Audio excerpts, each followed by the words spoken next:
कबीर परमेश्वर जी की असीम रजा से आप सभी पुण्यात्माएं सत्संग सुनने के लिए उपस्थित हुए।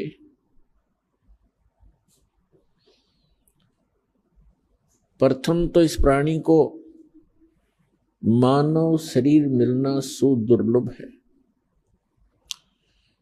मानव शरीर प्राप्त प्राणी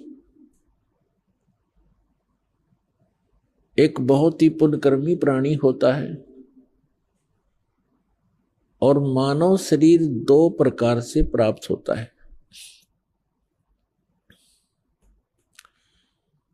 एक तो विधान है परमात्मा का कि प्रत्येक जीव को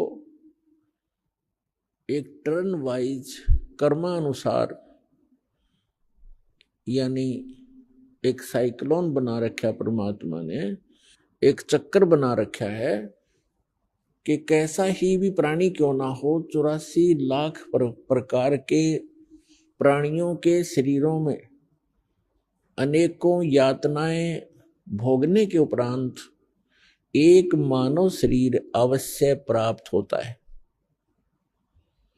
और उस मानव शरीर प्राप्त सुअवसर को वो खो देता है, भक्ति नहीं करता है, परम संत प्राप्त नहीं होते हैं, तो फिर उसको इतने ही लंबे 84 लाख प्रकार के प्राणियों के शरीरों में यातनाओं का सामना करना पड़ता है। दूसरी प्रकार के वो पुण्यात्मा होते हैं, मानव शरीर प्राप्त प्राणी, जो किसी जन्म में परमात्मा की भक्ति किए हुए होते हैं और उस भक्ति के आधार से उनको लगातार कई जन्म भी प्राप्त हो जाते हैं। मनुष्य के वो होते हैं उसके पूर्व संस्कार भक्ति किए हुए, और उन कई शरीरों में, मानव शरीरों में, मानस जीवन में यदि उसको परम संत नहीं मिलते हैं तो वो प्राणी फिर 84 लाख योनियों के उस चक्कर में गिर जाता है। सबसे पहले तो वो पुण्यकर्मी प्राणी हैं जिनको मानव शरीर आज प्राप्त है। दूसरी प्रकार के वो और भी अच्छी किस्मत के बच्चे हैं, परमात्मा के मनुष्य शरीर प्राप्त हैं और परमात्मा की तरफ में कहीं ना कहीं लगे हुए हैं, घूम रहे हैं, भटक रहे हैं। और तीसरी प्रकार के वे हैं जिनको सतगुरु मिल गए। मानव शरीर प्राप्त प्राणी को जिनको सतगुरु मिल गए तो उनकी किस्मत खुल गई। आप उन पुण्य आत्माओं में से हो,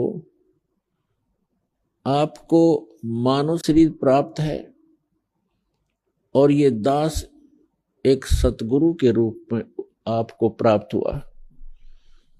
आपकी किस्मत अन्य प्राणियों से, अन्य मानव से निराली है।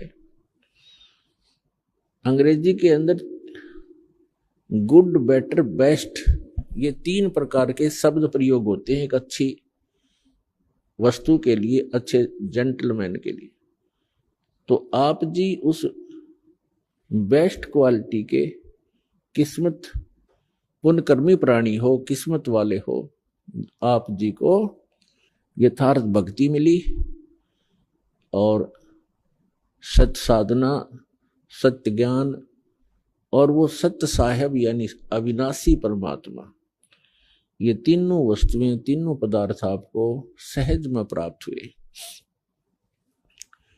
आप परमात्मा के वो हीरे मोती लाल हो जिनके लिए वे स्वयं युगों से भटक रहे हैं, लेकिन आपने काल की भांग घड़ी पी रखी थी, जिस कारण से आप और हम सभी उस अपने पिता को पहचान नहीं सके। हमने उनकी उंगली पकड़ी नहीं, हमने इस काल बेईमान की उंगली पकड़ ली अपना पिता जान के, और ये हमें ठगलाया और इसने यहाँ हमें अपने मजदूर बना रखे हैं।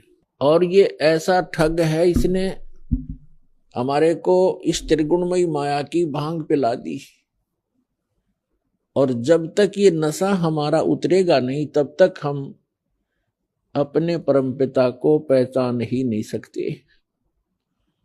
आप जी को एंटीबायोटिक, ये यथार्थ ज्ञान रूपी प्रवचन, ये यथार्थ ज्ञान समझा सुना के आपकी वो काल की भांग उतारी जाती है। और जिनकी भांग उतरेगी, रात को भी आंसू टपकेंगे आपकी आंखों से। हम कहाँ धोखे में जीवन नाश कर रहे थे, हम किसको भगवान मान बैठे थे, हम क्या टारगेट लेकर जी रहे थे, उद्देश्य क्या था हमारे जीने का? एक माया जोड़ना, संपत्ति बनाना, कोठी बनाना, उच्च पोस्ट प्राप्त कर लेना, बैंकों में खूब जमा कर दें घना घना धन, और अगले दिन मृत्यु हो जाती है। वो जोड़ा जाड़ा यहां रह जाता है, और उस जोड़ने में, धन इकट्ठा करने में जितने पाप इकट्ठे किए थे वो साथ लद कर चला जाता है, और 84 लाख योनियों के अंदर कष्ट पे कष्ट उठाता है। इससे बड़ा धोखा इस प्राणी के साथ और हो ही नहीं सकता।